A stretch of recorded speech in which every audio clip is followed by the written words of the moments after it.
Gusto mo ba ng ganito? Yan! Yan ang gusto ko! Pwes ay ituturo ko sa inyo kung ano ang build at emblem ko kay Ixie pero bago kayo turuan pwede ba mga hingi kahit isang subscribe lang.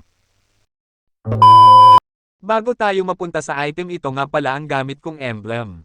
Kaya ako naka-fatal ay para sa crit damage at weapon master para sa physical attack at quantum charge naman para sa basic attack at makakagain ng movement speed. Ang first item ko nga pala ay Cross Scion Sight at baka magtanong kayo bakit di ako nag-boots dahil nga meron ang quantum charge na kada basic attack mo ay makakagain ng movement speed. Pangalawang item ko ay itong Demon Hunter Sword para sa mga makukunat na kalaban at dagdag lifesteal at attack speed. Ang pangatlo kong item ay itong Golden Staff para mabilis kang makapa-lifesteal kapag naka-ulti. At ang pang-apat kong item ay itong Sky Piercer para maka-KS hindi joke lang para talaga sa mga low HP na kalaban. At ang panglima kong item ay itong Rose Gold para sa mga burst damage at kapag low HP ka na ay may ibibigay itong shield sa'yo. At ang pinakahuli kong item ay itong Hunter Strike di ko alam kung para saan ito kaya kayo na bahala mag-isip kung para saan to.